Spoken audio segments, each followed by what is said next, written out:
that was the moment when I saw Roman take that tumble. I was like, this man's God mode, bro. That man sells it. He does it differently. That shit was Charlie Brown looking like. Oh, I loved it. Oh, like the punk boys, bitch, you better bow down. Crowd just wanna hear the show, start the countdown. Don't be messing around, we ain't chasing no clout. Better shut your ass up before we put your ass down. Might get lumped up, taking verbal bumps, chump. We don't ever bite tongues, always keeping it a buck. Danger and Will, they gon' change the game. Bump Boys podcast, it'll melt your brain. Y'all don't wanna see the flame, so don't spark the match. We like rookie Kurt Angle, make your ankle snap. Three amigos like Eddie, but don't lie or steal. Only cheat when we gotta, but to win we will. Mike skills like Dusty, but go hard like Brock. I'm a stunner like Austin, dropping elbows like Mach. Y'all don't wanna see the finish, cause it's us on top. 1, 2, 3, get the V and get a warrior pop. Yo! What's up, guys? It's Dan from the Bump Boys. Dirty Dan here as the new Bump Boys prediction champion 2-time. Yup. The title's coming to the Dirty Dan show, premiering on Monday for Monday Night Raw. Congratulations, Dan. So that was Dan. This is Joe the Dream, former champion, former prediction champion. SummerSlam 2022. What a show. Let's jump right on into it. First match kicked off was Bianca Belair versus Becky Lynch. This match was a good match. It Honestly, was quick. It was really good. I thought this was the same capacity that they lived up to during their WrestleMania match. Yeah, I thought it was really good. The thing I enjoyed about this match mainly was, the KOD being hit on different, like especially on the outside. Becky replying to that 9 count. Overall, I thought it was a really good match, really well done match, and then the ending was done very beautifully. But overall, I'd say it was a strong match. This is the match I think they should have had last year. But I think that just goes into the great storytelling. It took 1 whole year. Oh yeah, for Bianca to get that respect of Becky, and she got it. And she got it with that handshake at the very end. Face turn. Possible face turn. Possible. I think it was more of a respecting. I don't know if it would be a face turn. No, per se. It was a face turn because it goes into what happens after it. Because then, my prediction. My thing I've been playing for the last 3 pay-per-views. Bayley finally returned, and Raw got a huge facelift. Very big facelift. Yes, they ended up getting Becky. They ended up getting Bayley, Io Sky, formerly Io Shirai, and they ended up getting Dakota Kai. All 3 of those women came back, approached Bianca, and Becky ended up coming to Bianca's side. Again, I'm not going to say it's a face turn or anything like that. This is Triple H era. He doesn't really believe in faces and heels as much as Vince did. But overall, that was a strong opening to SummerSlam as well. Honestly, great opening. That gave me AEW vibes. It was very strong, very built. Yes, and I think Dakota Kai is a very big return because that was the first member to get, besides Samoa Joe. But remember, that was also Triple H that brought Joe back to run to be the GM. It was one of his players. Yes, and Dakota Kai was one of his players because Io recently, not even a month ago, before Vince retired, Io wanted out. Io requested her release. She did. And I guess they fixed it. Vince leaves and everyone's like, okay, let's have some fun in the main roster now. Hey, brighter pastures coming forward. We do end up getting next Logan Paul versus The Miz. Very interesting match. Logan looked great. He looked. I don't know if it was The Miz who made him look great, but MSK, they trained him. Whew, they did a fantastic job making this dude look good. And honestly, he looks like $1 million in WWE ring. Yeah, he was very fluent, very nice. And he sold stuff very well too. He did. He had the mannerisms, and that's hard to teach. The mannerisms, the chops he took. The chops he took were really good. Even selling, especially in the corner, that was a good spot where he was selling in the corner. Parts where he was going off the ropes, he ran the ropes really smoothly. Overall, I think, he did really well. He ended up picking up his win at SummerSlam too. And I think overall it was a great moment for Logan Paul himself. And honestly, it was very good. I thought the ending was beautiful. Have Miz trying to do his cheat shit, and then Maryse, and then stabbing Miz with the Pokemon card. Yeah, it's the internet. You gotta love it, man. But other than that, I think that was about it for that match. Decent match, and then a match that kind of surprised me. It was a little short, the pacing was a little different, but I thought it was pretty good. It was Bobby Lashley versus Theory. Pretty good match. I like how Theory tried to leave. Lashley stopped him. He could have just took the count out victory, but Lashley wanted to win in fashion, and I just loved, Theory's moments where he's going, do I want the title? Do I need the title? Do I want the title? I probably can capitalize on this. He's like a very back in the day heel, which is really nice to see. He reminds me of Seth Rollins 2015. Yeah, I can see that very much. If you remember that version. Yep, when he first joined the Authority. The Authority. That's exactly what it reminds me of. A little bit of that, a little bit of some young Edge, a little bit of young Randy here and there. But overall, Theory's been looking pretty strong, and Bobby has to retain that title. He just got it. So congratulations, Bobby, on your U.S. title defense. And I saw him definitely beating him with that hurt lock. I definitely saw. I was waiting for him to hit that. Every time he hits a hurt lock, I like how Theory taps out immediately. I think it's just playing more to there's no need to try and kick out or get out of something like this. Get out of it. Don't get injured. And it's just a little bit of psychology here and there that I thought was really good. And then let's jump into Mysterio's versus Judgment Day, where we get the inevitable return of Edge. Ooh. This match I could have done without it. It was all right. Yeah. It had its moments. I thought the Edge entrance was cool with the fire. I thought it was cool. I think I'm excited to see what this character brings. I'm excited to see his character work. Edge's character. I don't know what it's about right now. It just kind of seems wonky a little bit. I don't know what to think about it. Once he starts talking, we'll understand kind of what it's going to be. But I don't know, I wasn't into the promos or the vigilantes or vigilants or whatever the fuck they call them, but vignettes, that's what they call them, vignettes. But I don't know. Edge has been kind of taking me out of I don't know, this new Edge I'm not a fan of. Ever since he returned, I had the Royal Rumble moment. It was cool. It should have just been left at that and called it a day. Oh, you think he's pushing his career too far now? You think he should just... Yeah, I think when the Thunderdome happened and he had that match with Randy, people said it was kind of a snore fest. I'm not gonna lie, it was a long ass match, long cinematic match. I think it was like an hour, right? 45 minutes to an hour. Yep, I remember that one. But I actually enjoyed that match. It's probably one of the matches I enjoyed that night. But regardless, I think he's just prolonging his career a little bit too long. But I know there's people who like Edge and stuff like that. I love Edge, but I think it's just kind of diminishing that in my eyes. But overall, Mysterio's win. It's diminishing his Hall of Fame credibility. I agree. And then, but he is building up people and stuff like that. So maybe when we look back on it, it'll look a little differently. History will repeat itself a little differently.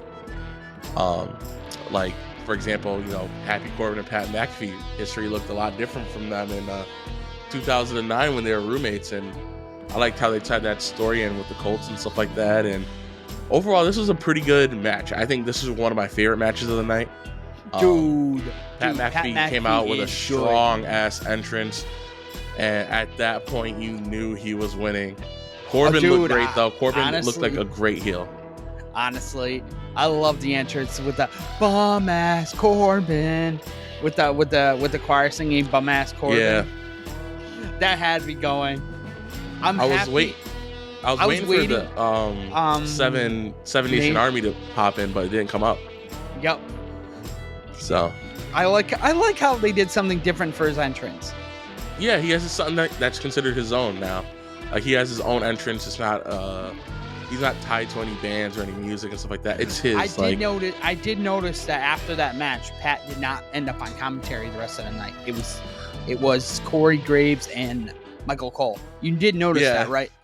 Yeah, but I think that tied into a lot of the stuff they were saying on commentary, such as when he was like, you told me last time I drank, you told me I had to take the week off or whatever. And he's like, well, circumstances are a little different. So I think overall it was a great, great moment. Overall, loved it. And Pat took a lot of bumps and stuff like that. So overall, great match. Corbin looked great in defeat. Honestly, they took what worked at WrestleMania and kept it going. I agree. And something that they continue to work on with the show was continuity. So, for example, last pay-per-view was Money in the Bank. We had the Usos versus Street Profits. This match was pretty good, I will say. I love the ring psychology of Jeff Jarrett. Jeff Jarrett, oh my God, was amazing in this match. Amazing special guest referee.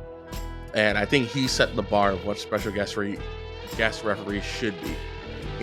Be able to get a little physical, be able to make some lay down the law and stuff like that. Very respected from both sides.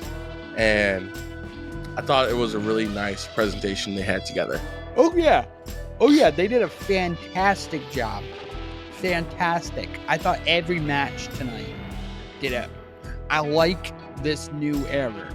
I like how they're, was there just me or was there less camera cuts? A lot less camera cuts. It seemed a little more cleaner. The only thing that I saw that was a lot of camera cuts was in the next match. If you don't mind, I'm gonna jump right into that. Oh yeah, no problem. Of course, the Usos won, but the Liv Morgan and Ronda Rousey match. Oh my God. I think that's the only way you could have made it work. So after I had time to digest it, it's the only way you could have probably made it work. But I think it's the best way to do it for Liv to keep the title and Ronda to keep her credibility. I think this eventually will lead into Liv becoming Ronda turned heel. Ronda turned heel. Yes, there's no ifs, ands, or buts about it. That's what. Yeah, and Ronda is 3 times better. Officials. Honestly, I'm excited to see if Paige comes back, because Paige pitched the idea of being Ronda's manager, which isn't a bad idea and all. But I think also Liv could use a mouthpiece and stuff like that, and just a little more badassery. Like, I don't know if her gimmick is going to be, whiny, innocent person that gets beat up on and low key has a dark side or something. I felt a little dark side at the very end when she was celebrating. That could have been me reading into something. Oh, but no, overall, I felt that too. I felt that a little bit too. Like, yeah, I won. I beat Ronda. I got hurt, but I still won. Like, it was just one of those things. She still kissed her titles. Like, no, she was just excited. She was just happy she won SummerSlam because, remember, she knows she lost. She knows she tapped. Oh yeah. It was very I thought the ending worked. Very interesting. I'm happy it wasn't a roll up. Basically was one. It was a controversial ending. At least it wasn't a schoolboy roll up. I understand. Yes, I hear that. Yes, it's a typical schoolboy roll up. 1, 2, 3. That's literally what Triple H is. When all of takeovers, if you watched all the takeovers from start to finish, they always end in either there's no roll ups and there's either no. It is.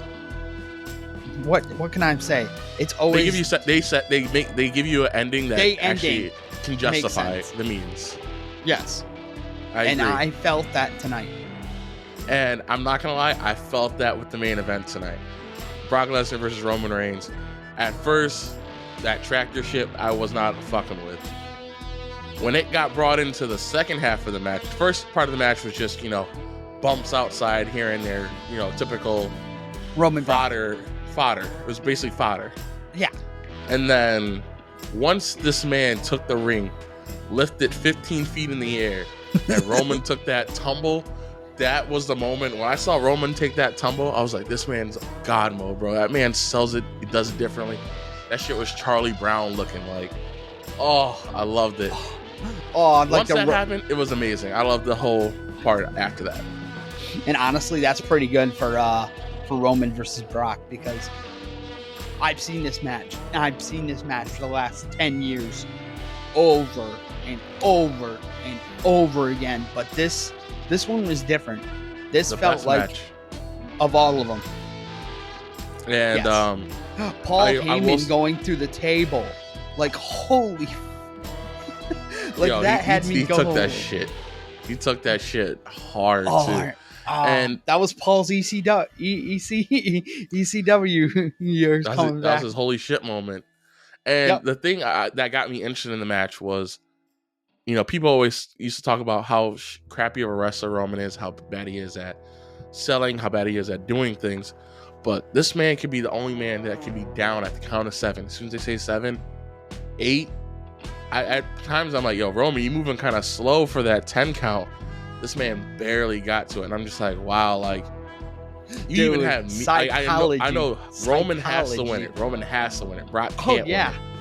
But the way you're executing it in the ring is making me forget that for a moment and being like, yo, is he actually like gonna make it? And then overall, I thought it was great. I loved it. And then when A-Town Down came down and Brock just was like, nope, son, get down. That shit was hilarious, man. He literally F-I'd them. They all fucking beat up on him. A little bit here, a little bit there. And then Roman took the briefcase, started slamming Brock because Roman was getting pissed. And then just slowly, you know, he hits him with the Money in the Bank. Then he hits him with the WWE title. And then he pulls out, you know, his baby, the Universal title, and just looks at Brock and says, you know, after this, I don't want to ever see you here again. You're banished. And basically bashes him in the head, buries him with everything, and then goes for that ending. Overall, 1, 2, beautiful. 3, 4, 5, 6, 7, 8, 9, 10. And the last thing I want to say about this match was at the very end, as Roman's holding up the titles with the Summer Slam thing in the background, if you can go back, take a look at Paul Heyman. Paul Heyman has the funniest fucking face where he's just like, oh, like beat the shit. And the Usos are holding him up. That face was hilarious. I was dying. Honestly, that shit made the moment. Honestly, I love this new era. I hate to say it. It was better. It was better. It's the better thing that we've seen in a while since WrestleMania, by far. Oh yeah. We've had some bad. This is why we had to stop doing our reviews, because it just got to the point where it's just repetitive. Yeah, and hopefully, you know, going forward, it's going to be a lot cleaner. And you know, we do go. We got 5 weeks until we get Clash of the Castle, and I'm actually looking forward to that match, or that pay-per-view. It should be a really good one. And because I think they should. We have AEW as well. So I think they'd be great booking it. So we got a lot of stuff going on. So honestly, what would you rate this if you had to give it a rating 1 out of 10? Honestly, 9. 9? Yeah. I'm going to give, I think this one deserves a solid, 8.7. I'm going to give it. 8.7 is pretty good. There was a couple of moments here and there that made it feel like a big feel. But the Liv match, but I got the ending. It's one of those ones where you got the ending. It was the only way to push the story. Yep, and that's the thing with Tripp. He's going to give you a story, and it's going to eventually pan out in the end. Like, it's like Becky and Bianca, remember? She won the title. People hated that shit, but that story was amazing. I'm excited to see when he cuts this male model bullshit. I'm actually a fan of it. I like how it's just like very funny. The pure life water.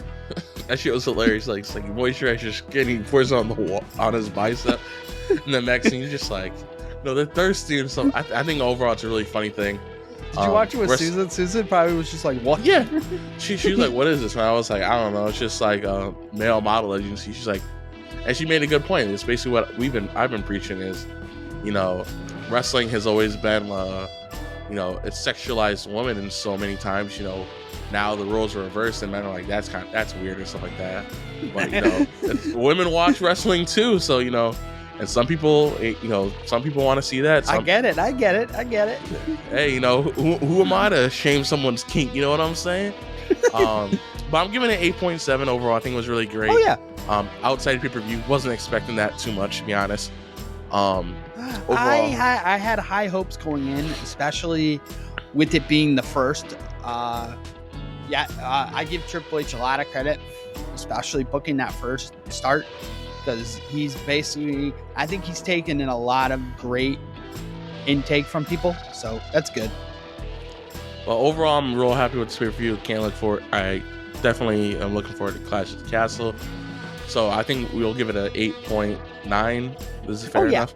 9. Give it 8.9. I think that's pretty fair. Oh yeah. And I think that's about it. So it's been the bump, boys. Peace. Must bid you adieu, a goodbye, mwah, and good night. Oh my God, it's so great. Bang!